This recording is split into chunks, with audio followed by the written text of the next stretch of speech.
Ndabaramukije abandi ndabahaye mwiriwe bivanye n'aho muherereye.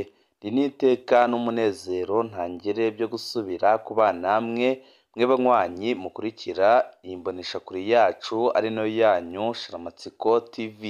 Ni imboneshakure imwe rudende idushikiriza inkuru n'ibiganiro utaronka ahandi.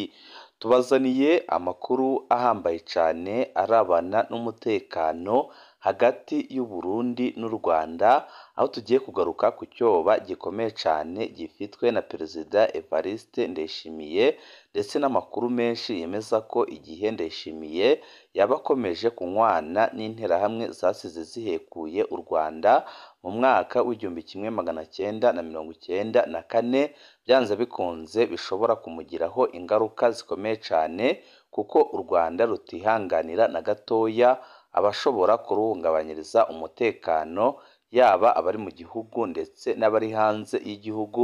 Bityo bikaba byumvikana neza ko igihe Perezida Evariste Ndayishimiye atandukana n'interahamwe zibarizwa mu mutwe wa FDLR zimaze kugira u Burundi ibirindiro byazo bikuru, aho amakuru menshi yemeza ko mu gisagara cya Bujumbura hariko haragurwa amapariseri menshi, kandi bikozwe n'izo nterahamwe zibarizwa mu mutwe wa FDLR, ndetse benshi bakemeza ko mu bacungera umutekano Perezida Evariste Ndayishimiye harimwo aba FDLR benshi, ndetse amakuru menshi akaba yemeza ko Perezida Evariste Ndayishimiye basezeranije gukuraho ubutegetsi bwa Kigali, nk'uko nawe ubwe yabyitangarije ari muri Congo Kinshasa, aho yari imbere y'urwaruka rw'abakongomani akababwira ko agiye gukora ibishoboka byose kugira ngo akureho ubutegetsi bwa Kigali.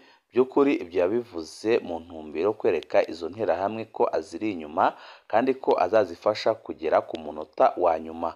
Gusa aho bigeze amakuru menshi adushikira akaba yemeza ko Perezida Evariste Ndayishimiye ari hagati y'urupfu no gukira, kuko arabona neza ko gutandukana n'izo nterahamwe bishobora kumutera ikibazo gikomeye cyane, kuko arizo zishumucungira umutekano. Arabona neza ko zishobora no kumugandagura.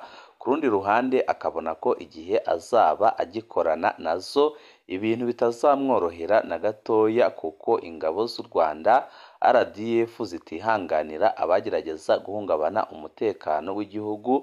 Bityo ndetse bakaba bemeza ko bashobora no gusanga Ndayishimiye i Burundi bagakurayo izo nterahamwe babyikoreye, kuko we kuzikura ko byamunaniye.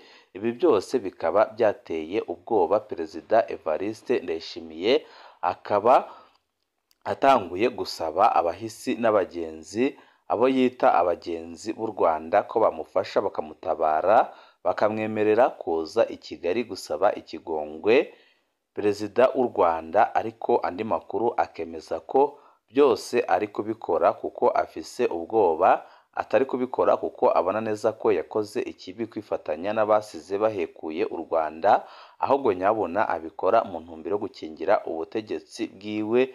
Bityo benshi bakemeza ko ibyo ariko arakora byose biterwa n'uko abona neza ko nta mahoro ndetse n'umutekano azigera agira mu gihe agikorana n'izo FDLR.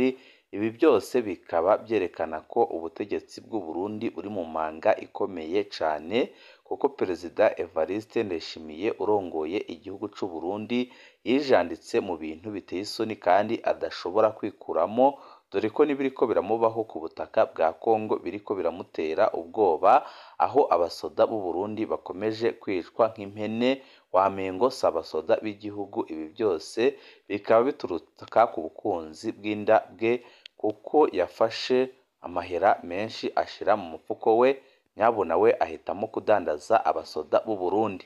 Ni byinshi twabateguriye tugira ngo tubashikirize, wowe ico busabwa nta kindi, niba ukunda amakuru n'ibiganiro tudahwema gucisha kuno muyoboro wa YouTube Shiramatsiko TV, ukaba utarabyonda kuri sabone, aka ni karyo keza ko gubyondaho kugira ngo ko dushizeho amakuru n'ibiganiro bene nk'ibi ujye uba uwa mbere mu gushikirwa nabyo. By'ukuri Perezida Evariste Ndayishimiye ararondera iki ku Rwanda? Amakuru menshi ahari ni uko Perezida Evariste Ndayishimiye naho agumya yiriza ku muhisi n'umugenzi, avuga ko u Rwanda ari umubanyi mubi u Rwanda rwifuza kumutera. By'ukuri azi impamvu abivuga kandi azi neza ko ahubwo ari we nyabuna wifuza kuba yakuraho ubutegetsi bwa Kigali, uretse ko byamutaye ku w'amazi. Ndayishimiye birazwi neza ko yifuza ko ubutegetsi bwa Kigali buvaho, akaba yaranabitangaje ari mu gihugu ca Kongo imbere y'urwaruka rwa Kongo, aho yavuze ko agiye gukora ibishoboka byose akifatanya n'interahamwe amaze bagakuraho ubutegetsi bwa Kigali ku buryo bwihuse, aho yavuze ko abanyarwanda baboshe ashaka kubabohora. Mu by'ukuri iyi ni imvugo iteye isoni ku mutegetsi, aho umutegetsi yihandagaza akavuga ko agiye gukuraho ubutegetsi bw'ikindi gihugu. Ibi nta gihe byigeze bibaho ku isi y'abazima, aho umutegetsi afata mikoro akavuga ko agiye gukuraho ubutegetsi bw'ikindi gihugu. Ndayishimiye iyo mvugo yarayikoresheje ariko u Rwanda rurinumira.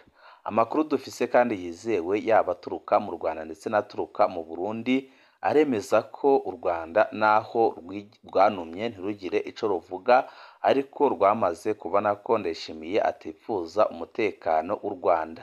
Ikimenyetso ca mbere cyerekana ko Perezida Evariste Ndayishimiye atifuza umutekano w'u Rwanda ni ukubona we ubwe yarahisemo gukorana n'interahamwe zibarizwa mu mutwe wa FDLR zasize zihekuye u Rwanda mu mwaka w'1994. Perezida Evariste Ndayishimiye yahisemo kwimura ibirindiro by'izi nterahamwe abikura muri Kongo, ibyinshi abizana mu gihugu c'u Burundi. Amakuru menshi aturuka mu nzego z'umutekano ndetse n'inzego z'ubutasi mu gihugu c'u Burundi aremeza ko nka 30% mu bacungera umutekano Perezida Evariste Ndayishimiye harimwo ababarizwa mu mutwe w'interahamwe, umutwe wa FDLR. Amakuru ahari ni uko bamwe mu barongora abamucungera umutekano rwose harimwo izo nterahamwe. Ari makuru menshi akemeza ko inyinshi yazizanye mu ishamba rya Kibira hafi n'u Rwanda, aho zivuga ko ziriko ziriyegeranya kugira ngo zitere u Rwanda zikoreho ubutegetsi. Andi makuru menshi aremeza ko Ndayishimiye ari gukorana ubucuruzi bukomeye n'izo FDLR. Andi makuru akemeza ko yanahisemo gukora ibishoboka byose kugira ngo zibone amapariseri mu gisagara ca Bujumbura.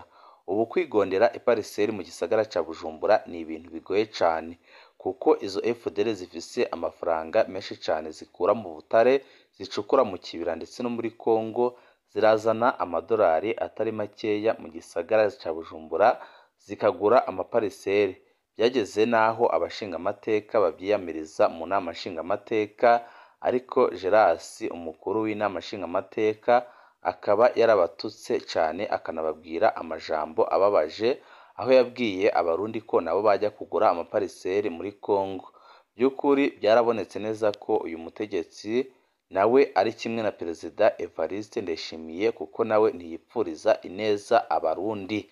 Amakuru ahari kandi yizewe ni uko Perezida Evariste Ndayishimiye yamaze kubona neza ko ibyo ariko arakora bitazamugwa amahoro.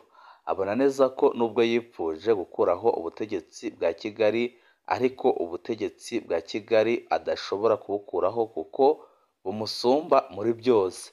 Ikindi Ndayishimiye naho yamaza mu Rwanda yamavuga ko u Rwanda aricyo kibazo, ariko arabizi neza ko abarundi yangaje, intwaro ye yangaje aribo bazamukura ku butegetsi. Arabizi ko igice kinini c'abarundi kibarizwa hanze y'igihugu, atari uko gikunze kuba hanze y'igihugu, ari uko ahubwo cyahejwe mu gihugu c'amavukiro. Birazwi neza ko utavuga rumwe n'ubutegetsi mu Burundi ahura n'ingorane zikomeye cyane.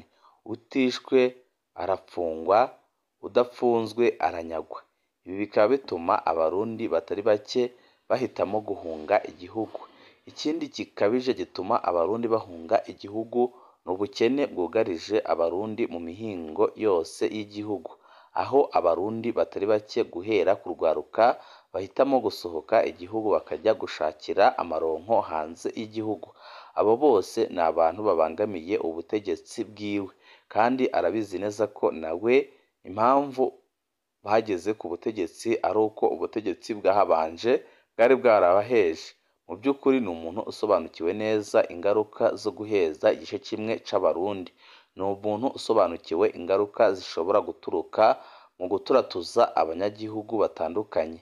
Ibi byose abirengako akavuga ko u Rwanda ari cyo kibazo, akanemeza ko u Rwanda rwimirije kumutera. Amakuru twakuye mu begereye Perezida Evariste Ndayishimiye yemeza ko impamvu agumya avuga u Rwanda mu kanwa ni uko azi neza ko u Rwanda rutajya rwihanganira umuntu wese ugerageza guhungabanya umutekano w'u Rwanda.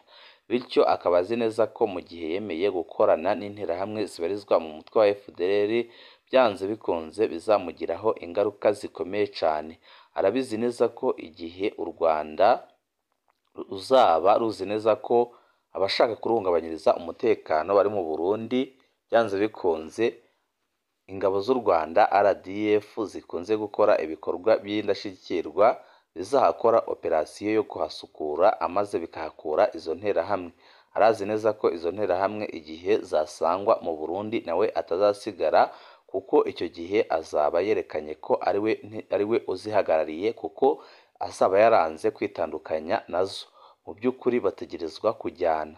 Ibi byose arabizi, ariko akaba yaramaze kwishira mu kagozi gakomeye cyane, akaba abona no kukikuramo bigoye. Mu by'ukuri gutandukana n'interahamwe mu gihe ziri mu nzego z'umutekano zimucungira umutekano biragoye, kuko kubirukana niko gusiga bamurashe. Arabizi neza ko kubikura ko bigoye cyane. Ikindi arazi neza ko u Rwanda rutazigera rwihanganira na gatoya abacumbikira abashaka guhungabanya umutekano w'u Rwanda. Mu by'ukuri operasiyo zitandukanye zizakorwa mu Burundi, kandi nawe ashobora kudasigara muri izo operasiyo zizakorwa zigamije kwikiza ndetse no gukura imbogamizi ku mutekano w'igihugu cy'u Rwanda. Ibi nibyo atekereza, ahandi ubwoba bukamutaha akama avuga ko u Rwanda rwenda kumutera cyangwa se rushaka kumutera. Ariko by'ukuri igihe cyose azaba akomeje gushyigikira ndetse no kubana n'abasize bahekuye u Rwanda, akaba yarahisemo kubaha ibibanza ndetse kugeza n'aho abashize mu bamucungira umutekano, ni ikimenyetso kitabesha ko ingabo z'u Rwanda RDF zitazigera zimwihanganira, ko igihe cyose zizamusanga mu Burundi amaze zikamwirukana n'izo nterahamwe ze, bose bagafatwa bagapfungwa, ndetse byose bikazakorwa mu ruyeri rukomeye cyane. Ibi byose arabizi ndetse arabizirikana, akaba ariyo mpamvu iyo agiye kuvuga ku Rwanda rwose ajugumira, ukabona neza ko icyizere cyamaze kurangira. Ibihe byiza nibyo ndabipfurije.